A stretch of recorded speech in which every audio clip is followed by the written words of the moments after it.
ஞானானந்தமயம் தேவம் நிர்மலஸ்படிகாகிருதியும் ஆதாரம் சர்வ வித்யானாம் ஹயக்ரீவம் பாஸ்மகே. நமஸ்காரம்.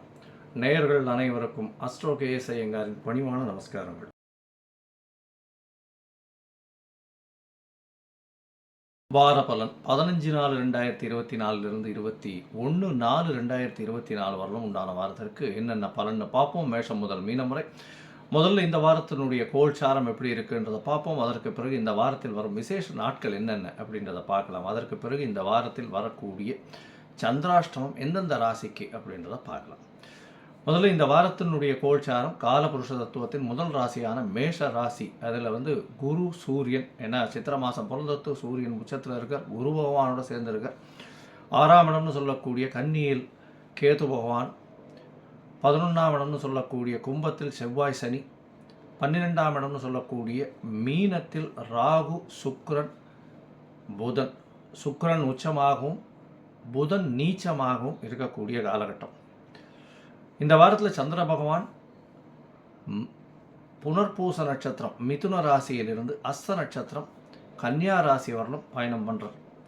இந்த காலகட்டத்தில் பார்த்தேனால் நல்ல ஏற்றமான காலங்கள்லாம் இருக்குது. எந்தெந்த ராசிக்காரர்களுக்கு சந்திராஷ்டமம் அப்படின்னு பார்த்தோமே ஏனால் விருச்சிகம், தனுசு, மகரம், கும்பம் இந்த 4 ராசிக்காரர்களுக்கு சந்திராஷ்டமம். சந்திராஷ்டமம்னா இந்த ராசிக்காரர்கள் எந்த ராசிக்காரர்களோ அவர்களுக்கு 8ஆம் இடத்தில் சந்திர பகவான் மறையக்கூடிய காலகட்டத்தை சந்திராஷ்டமம்னு சொல்கிறோம். புதிய முயற்சி வேண்டாம், வெளியூர் வெளிமாநில பிரயாணம் வேண்டாம்னு சொல்கிறோம். ஒருவேளை நீங்கள் பண்ண வேண்டிய கட்டாயத்திலிருந்து இருக்கையானால் சந்திர பகவானுக்கு உண்டான எளிய பரிகாரம்னு சொல்லக்கூடிய அருகில் இருக்கக்கூடிய கோவிலுக்கு உங்களால் முடிஞ்ச அளவுக்கு ஒரு 1/2 டம்ளர் பால், அதாவது பசும்பால் கொடுத்துட்டு போங்க அபிஷேகத்துக்கு. சந்திராஷ்டமத்தின் தாக்கம் நிச்சயமாக குறையும். யாருக்கும் கேரண்டி கையெழுத்து அதெல்லாம் போட வேண்டாம் சந்திராஷ்டம காலங்களில். இந்த வாரத்தில் வரக்கூடிய விசேஷ நாட்கள் அப்படின்னு பார்த்தீங்கன்னா 15ஆம் தேதி இந்த வாரம் ஆரம்பிக்கிறது.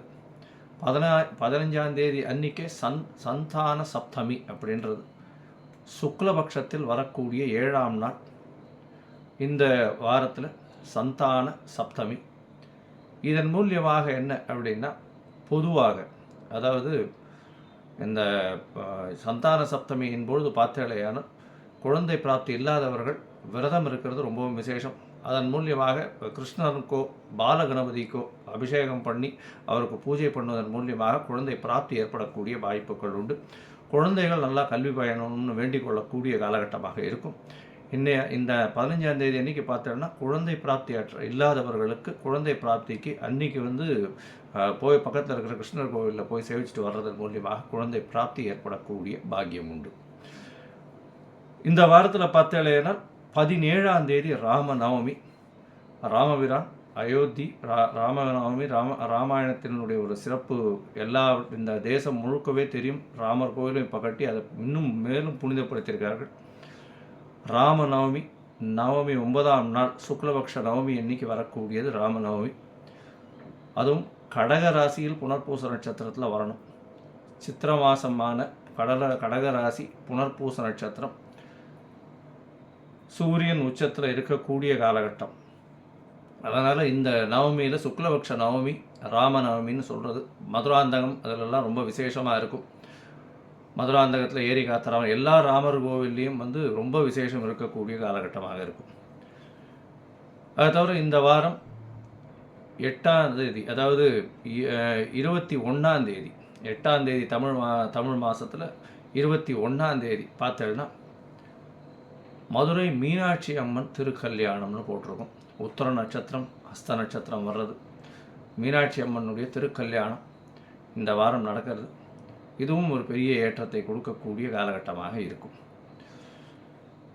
சரி, இந்த வாரத்தினுடைய மேஷம் முதல் மீனம் வரை உண்டான ராசிகளுக்கு என்னென்ன பலன் அப்படின்றத பார்ப்போம். அதற்கு முன்னாடி என்னுடைய மொபைல் நம்பர் ஸ்க்ராலிங்கில் போயின்னு இருக்கும். உங்களுடைய date, time, place of birth, உங்களுடைய நேம், பேரண்ட்ஸ் நேம் அனுப்பிச்சேன்னா உங்களுக்கு உண்டான ஜாதகத்தை போட்டு அதில் சந்தி இருக்கான்றதை பார்த்து பாத சந்தி, நட்சத்திர சந்தி, லக்ன சந்தி எது இருந்தாலும் அதன் வழியாக எந்த அளவுக்கு பலன்கள் மாறி இருக்குது, பலன்கள் என்ன இருக்குது, இப்போது உங்களுடைய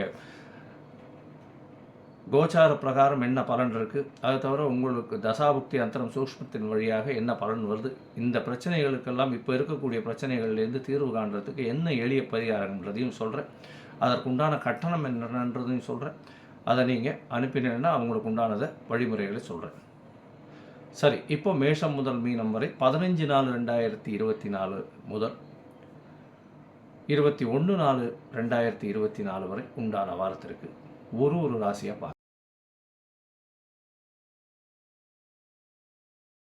தனுசு, மூலம், பூராடம், உத்திராடம் இந்த 3 நட்சத்திரம் 9 பாதங்களை கொண்ட ராசி. ராசியின் அதிபதினு சொல்லக்கூடிய குரு பகவான் ராசிக்கு 5ஆம் இடத்துல சூரியனோடு சேர்ந்து இருக்கக்கூடிய காலகட்டம். இந்த வாரம் பார்த்தீங்களேனால் உங்களுடைய ராசிக்கு ராசிநாதன் 5ஆம் இடத்துலேருந்து உங்களுடைய ராசியையும் பார்க்குறார், உங்களுடைய ராசிக்கு 9ஆம் இடத்தையும் பார்க்குறார். திருமணமாய் குழந்தை பாக்கியம் இல்லாதவர்களுக்கு குழந்தை பாக்கியம் இருக்கக்கூடிய வாய்ப்புகள் மிகவும் அதிகமாக இருக்கும். ஏன்னா 9ஆம் அதிபதியும் 5ஆம் இடத்துல இருக்கிறது பெரிய விசேஷம். குழந்தை பிராப்தி ஏற்படக்கூடிய வாய்ப்புகள் மிகவும் அதிகமாக இருக்குது. இந்த வாரத்தில் உங்களுடைய ராசிக்கு 3ஆம் இடத்தில் செவ்வாயும் சனியும் சேர்ந்திருக்கிறதும் 5ஆம் அதிபதியான செவ்வாய் 3ஆம் இடத்துல இருக்கிறது பெரிய விசேஷம். 3க்கு 3ன்னு சொல்லக்கூடியது 5ஆம் இடம், 5க்கு 11ன்னு சொல்லக்கூடியது 3ஆம் இடம். இதனால் பார்த்தீங்கன்னா நீங்கள் நினைத்த மாதிரியே குழந்தை பிராப்தி ஏற்படக்கூடிய வாய்ப்புகள் உண்டு. அதை தவிர புதிய பதவி, புகழ், அந்தஸ்து, கௌரவம்லாம் கிடைக்கக்கூடிய வாய்ப்புகள் உண்டு. உங்களுடைய முயற்சிகள் அனைத்தும் வெற்றி பெறும். உங்களுடைய முயற்சிகள் பெரிய ஏற்றத்தை காணக்கூடிய காலகட்டமாக இருக்குது. இந்த வாரத்தில் உங்களுடைய ராசிக்கு 6ஆம் அதிபதி 4ஆம் இடத்துல உச்சம் பெற்று போயிருக்கிறது பெரிய விசேஷம். சப்தமாதிபதியும் நீச்சம் பெற்று நீச்ச பங்கம் அடைகிறது ரொம்பவும் விசேஷம். இதனால் பார்த்தீங்கன்னா எதிர்பாலினத்தவர் மூலியமாக நல்ல ஒரு செய்தி, வெற்றி செய்தி வரக்கூடிய வாய்ப்பு. அதை தவிர பார்ட்னர்ஷிப் பிஸ்னஸில் நல்ல ஒரு ஏற்றம், தொழிலில் பெரிய ஏற்றம் கிடைக்கக்கூடிய காலகட்டமாக இருக்கும். புதிய கடன் வாங்கக்கூடிய வாய்ப்புகள் உண்டு பிஸ்னஸுக்குன்னு. அதன் மூலியமாக நல்ல ஒரு ஏற்றம் கிடைக்கக்கூடிய காலகட்டமாக இருக்குது. உங்களுடைய ராசிக்கு 3ஆம் இடத்துல, அதாவது 4ஆம் இடத்துல பார்த்தீங்கன்னா சூரியன், அதாவது சுக்கிரன், புதன் மற்றும் ராகு 3 கிரகங்கள் இருக்குது. சூரிய பகவான் 5ஆம் இடத்துல இருக்குது. சுக்கிரன், ராகு, புதன் 3 கிரகங்கள் இருக்கக்கூடிய காலகட்டத்தில் பார்த்தீங்கன்னா உங்களுக்கு 4ஆம் இடம் வலுப்பெற்று போகிறது. சுக்கிரன் உச்ச சுக்கிரனாக இருக்கிறது. சுக்கிரன் ராகுவும் இருக்கக்கூடிய உச்சம் பெற்ற சுக்கிரனோடு ராகுவும் சேர்ந்து இருக்கிறதுனால உங்களுக்கு இந்த வீடு, மனை வாங்கக்கூடிய பிராப்தம் ஏற்படக்கூடிய பாக்கியம் உண்டு. புதிய கடன் வாங்கக்கூடிய பாக்கியம் நிச்சயமாக உண்டு. உடல் கொஞ்சம் அலைச்சல் அதிகமாக இருந்தாலும் புதுசாக வண்டி வாகனங்கள் வாங்கக்கூடிய பாக்கியம் நிச்சயமாக உண்டு. புதிய வேலை கிடைக்கும், வேலையில் அபிவிருத்தி கிடைக்கும், இன்க்ரிமெண்ட் கிடைக்கும், ப்ரமோஷன் கிடைக்கும். இதெல்லாம் உங்களுக்கு இந்த வாரத்தில் கிடைக்க போகிறது. இந்த வாரம் பார்த்தீங்கன்னா அதாவது 15/4/2024 21/4/2024 வரலும் உண்டான வாரத்தில் சந்திர பகவான் உங்களுடைய ராசிக்கு சப்தமத்தில் இந்த வாரத்தை ஆரம்பிக்கிறார். 7ஆம் இடத்துல இருக்கக்கூடிய சந்திர பகவான் 15ஆம் தேதி ராத்திரி ஒரு 12:30 மணி, அதாவது 16ஆம் தேதி அதிகாலை 00:30 ஹவர்ஸ் வரலும் இருக்கார். இந்த காலகட்டத்தில் பார்த்தீங்கன்னா எதிர்பாலினத்தவர் மூலியமாக நல்ல ஒரு ஏற்றம் கிடைக்கக்கூடிய காலகட்டம். 8ஆம் அதிபதி 8க்கு 12 மறையிறது அப்படின்றதுனால வெளிநாட்டுக்கு போகணும் ட்ரை பண்ணிட்டு இருக்கவங்களுக்கு சிறு தடங்கள் வரக்கூடிய வாய்ப்புகள் உண்டு. உங்களுடைய ராசிக்கு 8ஆம் இடத்துல சந்திர பகவான் போகிறார். அது 16ஆம் தேதி காலத்தாலிருந்து 18ஆம் தேதி காலை ஒரு 10:30 மணி வரலும் இருக்கக்கூடிய காலகட்டம். இந்த காலகட்டத்தில் பார்த்தீங்கன்னா 8ஆம் இடத்துல சந்திர பகவான் போகிறதுனால சந்திராஷ்டம காலம்னு சொல்கிறோம். சந்திராஷ்டமமாக இருந்தாலும் தனுசு ராசிக்காரர்களுக்கு ஒரு பெரிய மாற்றத்தை ஏற்படுத்தாது. ஏன்னா இருந்தாலும் நீங்கள் புதிய முயற்சிகள் வேண்டாம், வெளியூர் வெளிமாநில பிரயாணங்கள் வேண்டாம். அதை தவிர யாருக்கும் ஜாமீன் கையெழுத்து போடாமல் இருக்கிறது ரொம்பவும் நல்லது. உங்களுடைய ராசிக்கு 9ஆம் இடத்துல சந்திர பகவான் போகிறார்.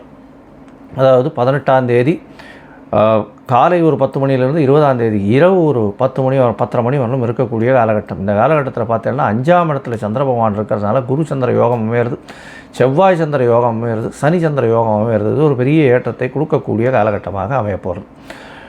இந்த செவ்வாய் சந்திர யோகம் அமையிறதுனால பார்த்தீங்கன்னா அதை சந்திர மங்கள யோகம்னு சொல்கிறோம். அதை தவிர குரு சந்திர யோகம்னு சொல்கிறோம். இதன் மூலியமாக நீங்கள் எடுத்த காரியம் எல்லாமே வெற்றி அடையக்கூடிய வாய்ப்பு உண்டு. தந்தையின் உடல்நிலையில் நல்ல ஒரு ஏற்றம் இருக்கும். தாயின் உடல்நிலையில் நல்ல ஒரு ஏற்றம் இருக்கக்கூடிய காலகட்டமாக இந்த வாரம் அமையப்போகிறது. உங்களுடைய ராசிக்கு 10ஆம் இடத்துல சந்திர பகவான் போகிறார். கேதுவோட சம்பந்தப்படுறதுனால 8ஆம் அதிபதி 10ஆம் இடத்துல கேதுவோட சம்பந்தப்பட்டு இருக்கிறது ரொம்பவும் நல்லது. ஏன்னா ஒரு மறைவு ஸ்தானாதிபதி கேதுவின் பிடியில் இருக்கிறதுனால நல்ல ஒரு ஏற்றத்தை கொடுக்கக்கூடிய காலகட்டம். கூர்மையான அறிவு வெளிப்படும். அதை தவிர அந்த கேதுவுக்கு வீடு கொடுத்தவர் 4ஆம் இடத்துல நீச்ச பங்கம் பெறுறது பெரிய ஏற்றத்தை கொடுக்கக்கூடும். இந்த வாரத்தில் பார்த்தீங்கன்னா 20ஆம் தேதி ராத்திரியிலிருந்து 10 மணியிலிருந்து 23ஆம் தேதி காலத்தால் வரலும் இருக்கக்கூடிய 10 மணி வரலும் இருக்கக்கூடிய காலகட்டமாக இந்த 10ஆம் இடத்துல இருக்கிறதுனால புதிய தொழில் அமையும். வெளியூர் வெளிமாநிலம் வெளிநாட்டிலிருந்து அந்நியர்கள் மூலியமாக தொழிலுக்கு இன்வெஸ்ட்மெண்ட் கிடைக்கக்கூடிய பாக்கியம் நிச்சயமாக உண்டு. மொத்தத்தில் பார்த்தீங்கன்னா இந்த வாரம் பெரிய ஏற்றமான வாரமாக இருக்குது. நீங்கள் அருகில் இருக்கக்கூடிய ஆஞ்சநேயரை போய் வழிபட்டு வாங்கும். அதாவது நாமக்கல் ஆஞ்சநேயரை போய் வழிபட்டு வர்றதன் மூலியமாக உங்களுக்கு ஒரு நல்ல ஒரு ஏற்றமும் மாற்றமும் இந்த வாரம் கிடைக்க போகிறது. லோகா சமஸ்தா சுகினோ பவந்து. நன்றி, நமஸ்கார். Astro KS Iyengar YouTube channel பார்த்தமைக்கு நன்றிகள். மேலும் இது போன்ற ஆன்மீக ஜோதிஷ தகவல்கள் உங்களை வந்து அடைய Astro KS Iyengar YouTube channel subscribe செய்யவும், பெல் ஐக்கானை மறக்காமல் அழுத்தவும். நன்றி, வணக்கம்.